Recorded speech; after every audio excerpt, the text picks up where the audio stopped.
up, everybody? It's DJ JoJo, and welcome back to another episode of Harlem State of Mind podcast, where we spotlight people who represent the greatest community in the world, Harlem, New York City. Whether you're a creative, entrepreneur, city official, or just a familiar face, if you got a love for Harlem, this podcast is for you. I'm here at Angel of Harlem, where community, culture, and food intersect, and we got a very special guest in the building. Now, they always say that kids are the future. So I think that means that school workers are the curators of the future because they play a huge leadership role on kids growing up. So with that being said, I would like to introduce Kwame to the Harlem State of Mind podcast. Welcome, Kwame. Thank you for having me. Thanks for joining us. Thanks for giving us some of your time. Of course. So for the watchers, just tell us what you do. So again, I'm Kwame. I'm a community associate at a elementary school, formerly at a middle school, elementary and middle school. Basically, I'm a liaison between outside entities, so community-based organizations or CBOs, athletic programs, basically any outside establishment that wants to work inside of a public school. Okay, and you were born and raised in Harlem. So how has your upbringing in Harlem affected the way you navigate playing this leadership role when it comes to working with kids? So it's pretty interesting. I was just having this conversation with my sister. So I grew up, like I said, a few blocks away, St. Nick Projects, and my mom was super protective. She didn't want us to really hang around the area specifically. Mm-hmm. So we would go to the local park, Marcus Garvey, which is also a few blocks away. And I've noticed that the children who were outside playing, it seemed normal to them, but for us it was weird. It was like, what are you guys doing out here? This is dangerous. My mom said it was dangerous. And then I understood that I never really got to click with them socially. When I finally did, it was just very weird. And I was living there my whole life, but it was like I was the new kid, even though I was on the block. And I understood that socially, living in two different worlds socially, this group that's been around all the craziness and they've adapted.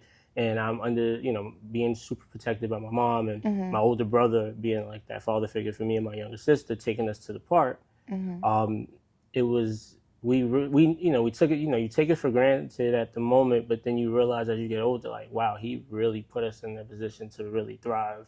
Yeah. And we were safe. We had fun. I met countless people, some people who were really successful. I met people who went on to do music, artists, people who became athletes. It's just from being able to have the chance, not being isolated in that specific area.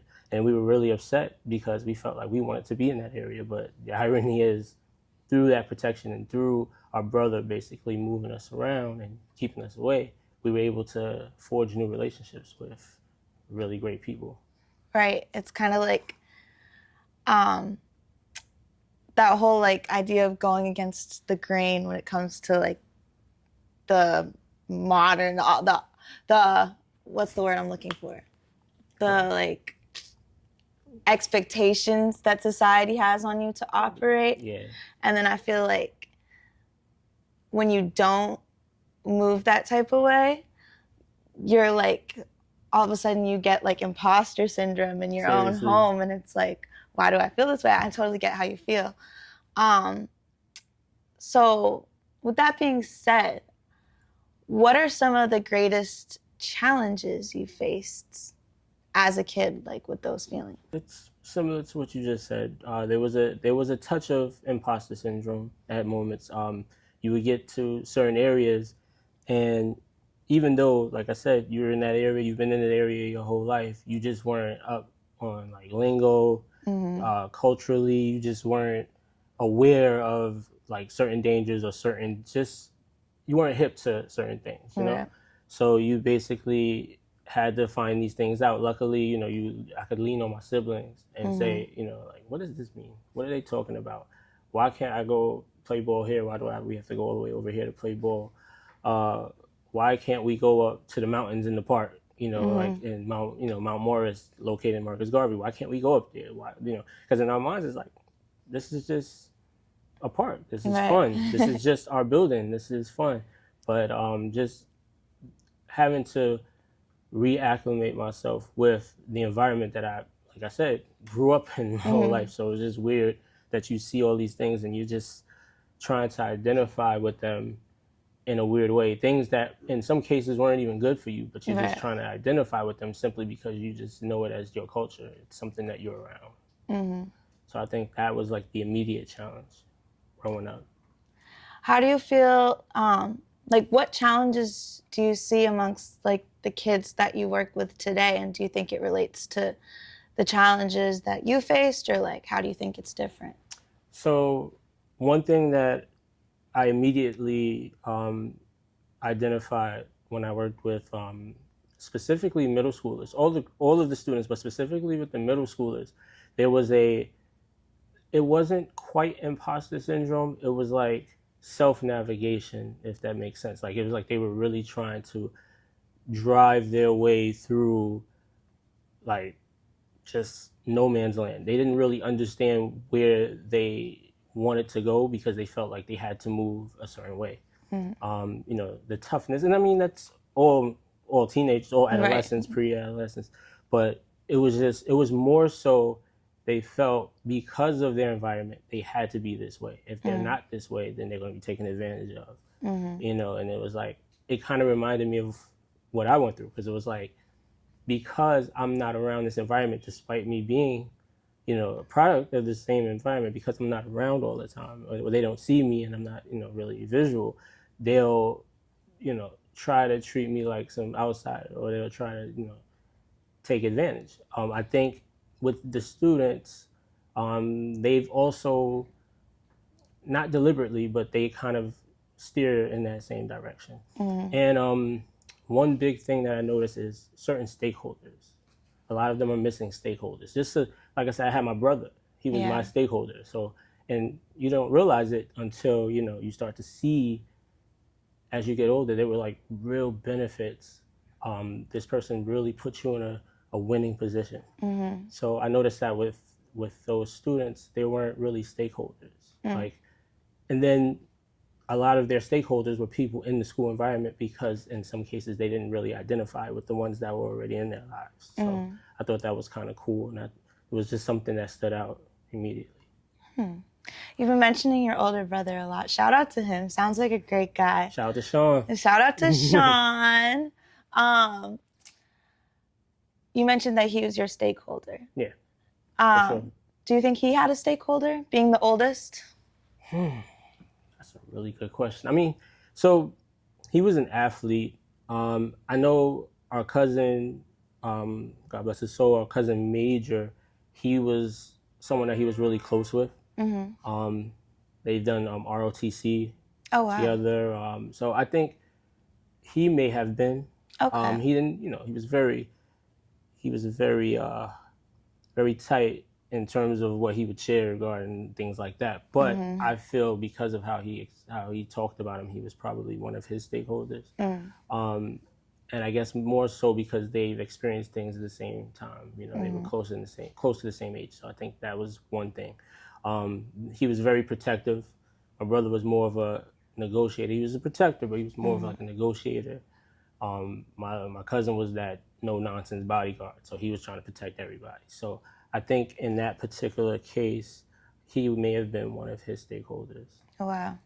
Well, shout out to the oldest siblings. I'm an oldest sibling myself, and so I try to be a stakeholder. I don't know if I am, but I try. That's what's so interesting about it, because you won't really know off the bat. Because I had no idea that he was. So it was just in the back of my mind, it was like, all right, I'm looking forward to, if he wasn't there to take us to the park on the weekend, it was a problem.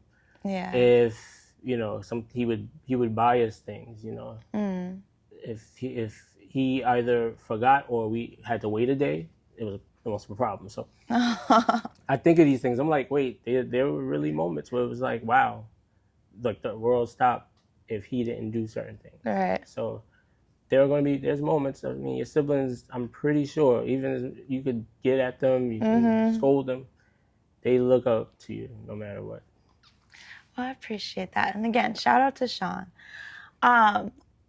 With the work that you do now, have you had any moments where you feel like you've been able to pass on a torch or be a stakeholder for one of these kids that you see might be experiencing the same types of struggles that you experienced? So, well, there's two instances. There was one instance. I'll start with the darker instance. There was a situation back when I was working with the middle school. I forget the exact year. This was some years ago. Middle school's is tough years too. Yeah, they all blend together. But this was like in the 2010s. There was an incident not too far from here. There were two young students. They went joyriding. One of the students took his aunt's car or his mom's car. I forget the exact situation. Long story short, the car flipped over while they were being chased by police, and one of those students ended up passing away. And the other student that was injured in the car actually turned out to be one of my former students. Wow. And it hit me twice as hard because years before that, maybe two, couldn't have been 1 year, but it was at least 2 years before that. The guidance counselor had did a board. He had this bulletin board, and he had these cards up. And on the bulletin board, the cards, they were called your ACEs. Who are your ACEs? So basically, your stakeholders. So just people who you can go to if you're in a jam, people who you trust to share things with, people you can speak to if you're upset. And, you have all these ACEs. And like I said, I mentioned before off camera that one of my functions was to put in incidents and suspensions and things like that, the boring stuff. But he was one of those students that I tried to keep out of trouble all the time.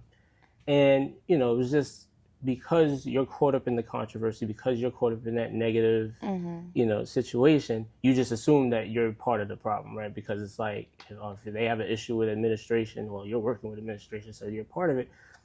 And I just so happened to just be walking by, and I looked, and he said, Mr. Kwame is my ace. And it threw me off because I'm like, I just had to put a suspension in. Even though I tried to talk you out of what you were doing, even though I'm trying to vouch for you. And I didn't realize that all that vouching that I was doing, that real talk, just keeping it real with him, just basically telling him there's an alternative where you can express yourself. You don't have to, do these things. Right. And I didn't realize all of that was actually, he was actually taking that in. He was absorbing it. And man. Applause to you for that. And listen, the teachers, oh man, I mean, there needs, how there's a military ranking system and there's medals. I mean, they need to produce some type of medals or something for teachers. I don't know, it's like, the Apple of Valor or something like that. They need to come up with something, a patch, because, it hit me. It was so unexpected. It was like, wow, this kid really was paying attention. And like I said, and there were tons of kids you see every morning. Hey, they give you hugs and you high fives and this, that, and the third.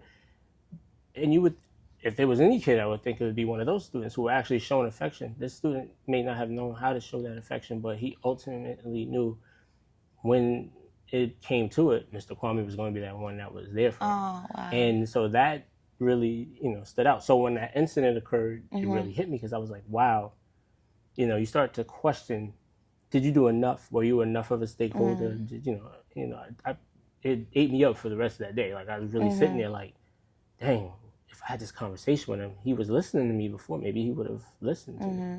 Obviously it was out of my hands, but it's just one of those things that you think about.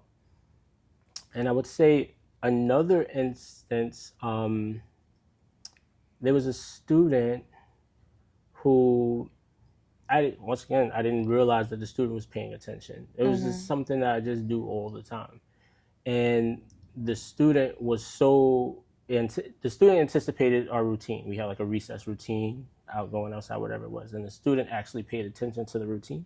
It was to the point where when I wasn't there, the student would step up and tell whoever was in my place, well, this is how we do this. This is what we do. And came to me the very next day and said, listen, I tried to tell them what you usually do and they weren't listening and so on and so forth, like they were reporting. And I was like, well, we know it was just your routine. Mind you, I didn't have that grade. It was just a student from a completely different grade who was watching that routine and bought into it so much that they were able to reiterate the routine to my replacement at the day for the day. And it was just crazy to me. That blew my mind because I was like, wow, you don't even realize that you're really instilling some form of structure into the kids. You know you want structure, obviously, and routine, but you never really, you see it because you're there. You don't see it when it's off the grounds. Like you don't see it when you're not around. And that was crazy. I don't think that school workers get enough recognition for the role that they play in kids' lives and the amount of responsibility that y'all put on yourselves outside of the classroom, just in the fact of being that type of person for these kids. Do you think that our society underappreciates teachers? Oh, 110%. And I think, it's one of those situations, like, you hear those people that make those comments, I do my job so well that now everything is my job. Yeah, I feel that way. Right. So that I think it's that on steroids. I think it's the idea that this is just something that's so typical in the culture, so necessary, so mundane to everything else that goes around that happens, that it's become they've sort of blended in. Like people don't really understand that they are literally changing lives. They are building foundations. I haven't spent time in the classroom with the young man I mentioned earlier. I spent time in the classroom, but I haven't, not as much as his teacher, obviously. And I was able to impact him just from positive reinforcement, just from trying to give him a way out, just for trying, hearing him out, right? Being an ear versus a sound in his ear. And just that, I was able to make an impact. Students spend the majority of their early lives in school, right? So you would think that person would definitely make an impact, despite it. However you want to frame the impact, that impact is there, whether it's, obviously academically, if it's socially, if it's just emotionally. I mean, I can name every teacher that has left an impact on me, and it's a long list. And just for something, I learned how to write from one teacher. I mean, I wrote a 12-page paper in 6th grade, and it baffled me because I was like, I did not like to write like that. I like to write poetry, but poems are short. I wrote a 12-page paper because she just instilled that it's like, you have what it takes to do this. You know the information, and I can only imagine the impact. And one teacher, he was tough. We could not stand this teacher. He was too much, so much. I mean, I would go to my mom and I would try to get my mom after him, like, Ma, he did this today. Da, da, da, da. Probably easily one of the best teachers I've ever had. Yeah.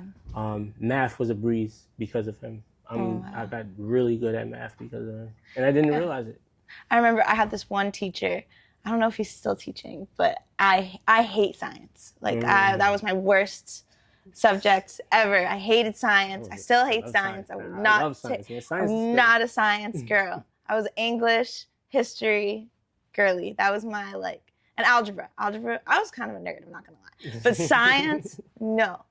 And actually, my only A I've ever gotten in science was in his class and he was a really hard teacher, but he could tell that I was really trying to do it. And so he was he went the extra mile with me and spent that extra time, breaking it down for me in a way that made sense in my brain versus just leaving me lost, and I was actually able to do well in his class. And so shout out to those teachers. And I think that you have to have a very special heart to just work in schools in general. You're working with kids, and kids are kids. And so, if you don't mind talking about this, I know I met you originally through volunteering at Vacation Bible School. Yeah, and that so was an experience. Right, that was an experience for me, because that was the first time I've worked with kids in a while. And I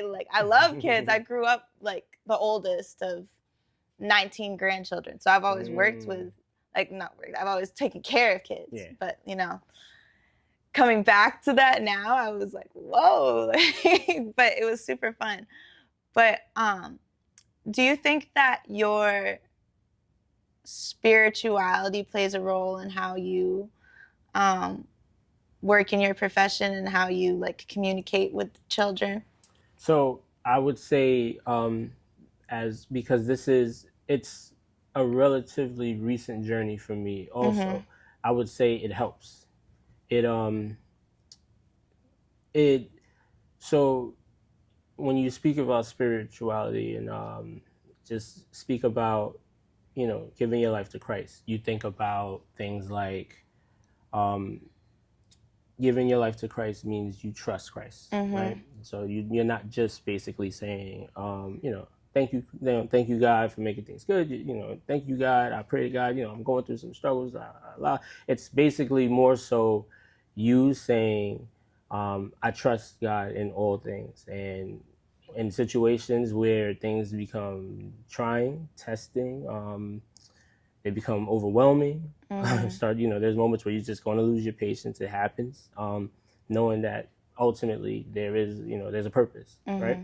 And in that same way, in that same vein, there's a purpose in what we do over at the school. So I understand that when it's all said and done, it's important to reinforce, that reinforcing my faith and my belief and my understanding into everything that I do when it comes to the students, right? Just being able to understand and acknowledge that I'll be okay, you'll be fine, you're losing it, this is happening.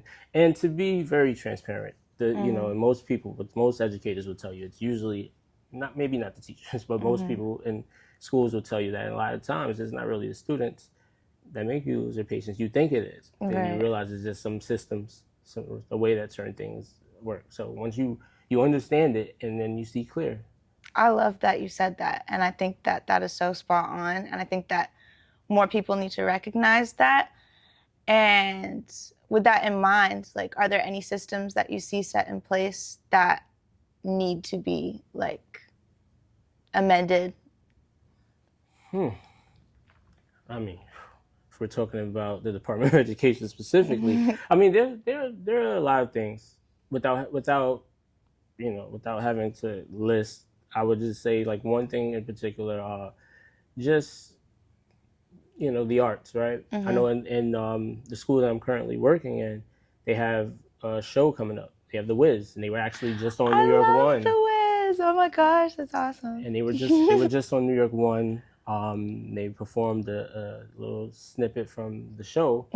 Oh wow, that's awesome. Right, and I felt like that was awesome because it kind of reinforces, here's this school in Harlem,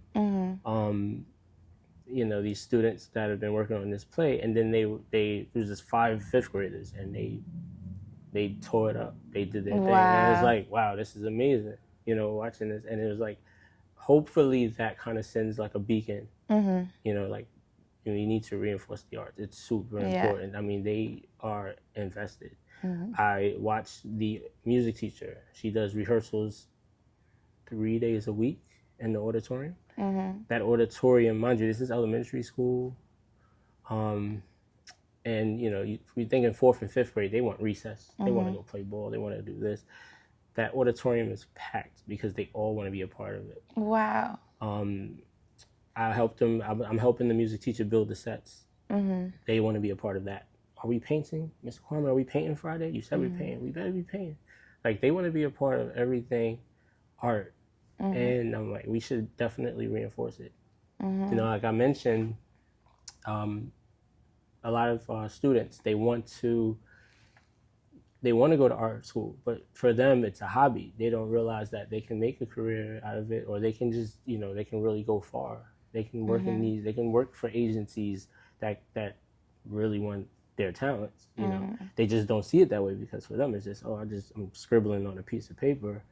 Oh no, these are nothing. I had a girl with a sketchbook full of just masterpieces, and she's like, oh, these are just things I do during recess, during lunchtime, when I'm bored. I'm like, are you interested in art, or is this something you just are doing? And she said, no, I want to do it. And I was like, see me at the end of the day at the dismissal, come to my room, and I'm gonna show you. And I showed her the entire orientation system, the process for high schools.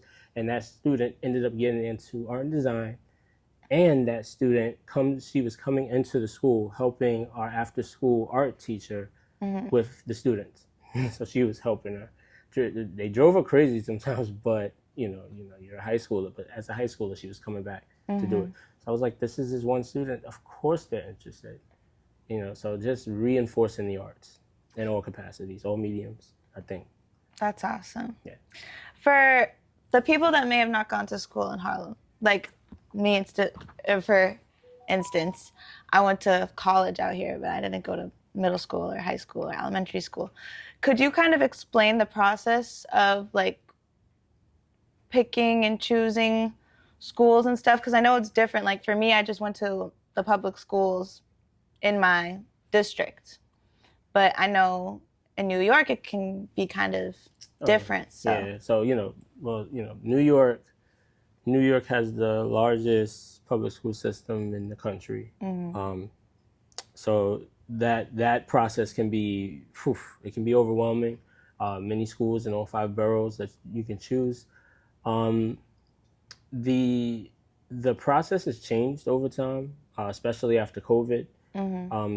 Before you would consult with your art teacher or online resources or whatever, and you would put your portfolio together, which is basically a criteria of just certain art pieces. So say maybe like some still life pieces, some watercolors, some canvas, charcoal, and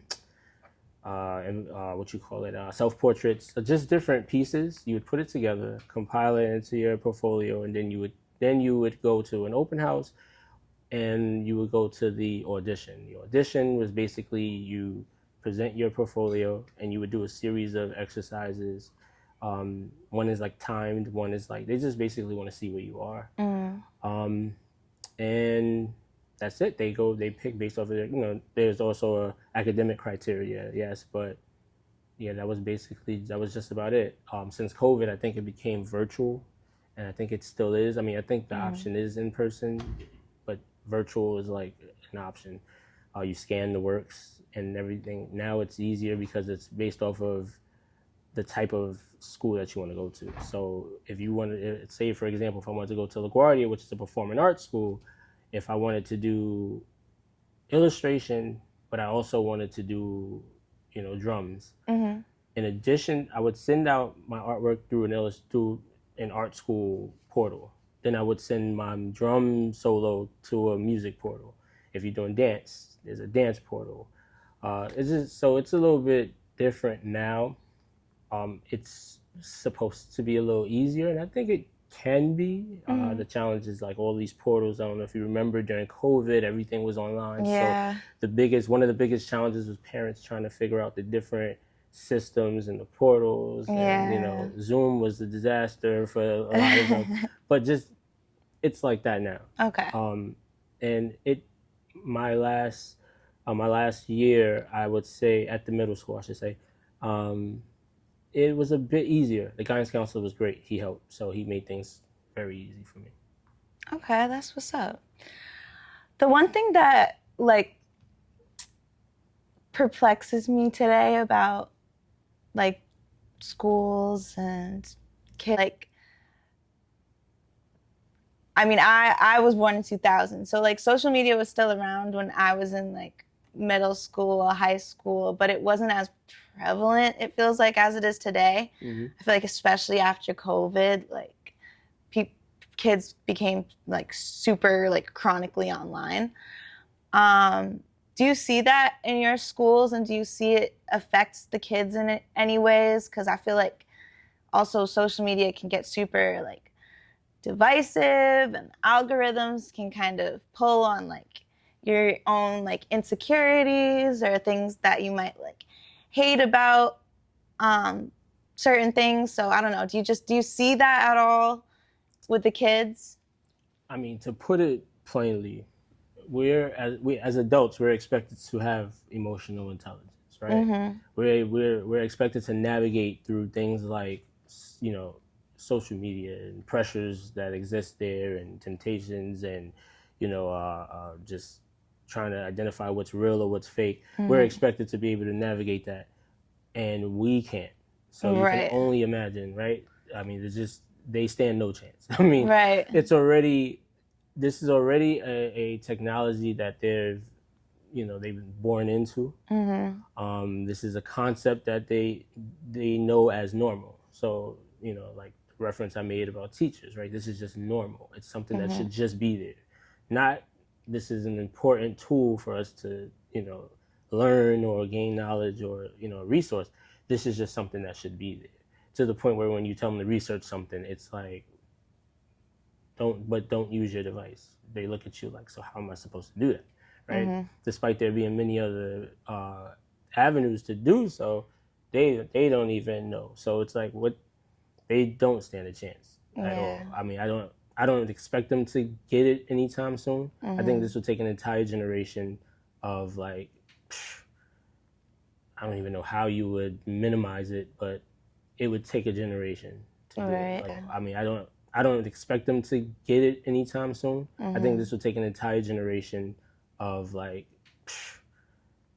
I don't even know how you would minimize it, but it would take a generation to do it. Like, you would have to literally wait one whole generation before it changes because it's just too ingrained at this point. Right. No, I agree. Yeah. And like at least, Instagram and I think TikTok now, they have those like parent controls. The parental control. But I don't even know, like, it's not my own controls, so I don't really trust them. Like, and you're right, like, adults were supposed to have emotional intelligence, but yet, like, I just, like, will see so much, like, divisive things on my feed, or, like, this, like, men versus women debate that I think is so corny. Those are crazy. And so I'm just, like, I really hope that it doesn't, like, get instilled into these kids' brains, because then they won't, not that they won't stand a chance, but, like, it's going to be harder for people to recognize reality, or this artificial reality that we've created will ultimately become our reality. Right. And that's what scares me sometimes. Right. I mean, just like, if you think about it, like, we see these things, like the ultimate goal of most influencers or contributors in social media, the ultimate goal, right, is likes and clicks and attention, right? They call it engagement. And there was a time where if someone came and told us something, right, and I'm speaking the 90s, right, growing up in the 90s, if someone told me something, even in 5th grade, even in 1st grade, kindergarten, like, you're lying, get out of here, you lying, I want to see. We doubted everything, we were skeptics. You got to prove it to me. Now, we don't even have the option of denying something because it's right in front of us. Whether it's real or not, it's right in front of us. So it's like, how do we do that? How do we keep the kids from believing these things are real? There are stories that come up, like critical thinking is gone. Yeah. I heard someone say the other day, your IQ is kicking your butt. And it was like, because it's like just critical thinking is gone. Right. No one tries, like, to even think critically anymore. So it's like, if things are right in front of your face and you remove that ability to discern what's real, forget about it. Yeah, just gotta hope and pray that things will get better. That's it. But as we wrap, I want to get back to your growing up in Harlem. Yeah. How do you feel like Harlem has changed since you grew up? Since I grew up, Since like growing up. so basically in the 90s, from the conversations that I've had with siblings and my aunts, uncles, people that are around, I've realized that the 90s was sort of like a bridge. The 90s was like a bridge to what Harlem is now. Harlem was a very high crime area, but there were a lot of black businesses. The population was almost 99% African American. There were a lot of things that were different. Around maybe the late 90s, things started to change. I know one thing that was it was a pretty big deal. I was kind of young, but I remember it. I know Bill Clinton opened an office. Oh, yeah. 125th Street. People talk about this. So he opened it, and I think that kind of set the sails for what Harlem became. Yeah. Not specifically that, but it kind of put in motion what became of Harlem, and the more middle class moving into the area, development of housing, gentrification, things of that nature. So that was different. I mean, we're talking about right around the corner up the block from here, there were abandoned brownstones. Now they're like luxury apartments. Right, like multi-million-dollar buildings. And we used to make the joke. Me and my boys, we would make the joke as we walk by. We'd be like, "Yo, can you imagine all the people that got locked up in the '80s coming back to this? Like, what are they thinking? Like, they wouldn't know what to. They would think that they're in another state right now. They wouldn't know where they were. They thought if they took the train, they would get off and think they got off at the wrong stop. That's how different it is. You still see the remnants. Like if you go to 125th Street, you still see Mart 125. Mart 125 was like this big cultural hub market. Like you had like a stand for everything. An African stand. You had a stand for movies. You had a stand for clothes. You had art. There were just all types of just different. It was everything. It was like what you would think a mart would be, or like what a mall would be. It was amazing, and they just never reopened it. Wow. But you see new things. Kind of gives hope, but I guess the idea is, I don't know if the space is expensive. I don't really know the details of why they didn't reopen, but things like that are different. I find it a little sus that they never reopened it. Oh, it's definitely sus, but that's a conversation that I would have to have with my brother. I feel like my brother would know more about it. We got to bring Sean on the pod. Got to bring Sean. Got to call Sean. But definitely very different. I feel like the energy at times is still there. I feel like the Harlem, that Harlem swag is still there. The energy, the vibe is definitely still there. The aura. Yeah. Definitely. It's just the environment is a little different. Yeah. It's like playing club music at a bar versus playing club music in the auditorium at a school. Right. It's definitely different. It's like that club music is still there, but now we're in a school. So that's what it feels like in a way. Lazy analogy, but no, that's what.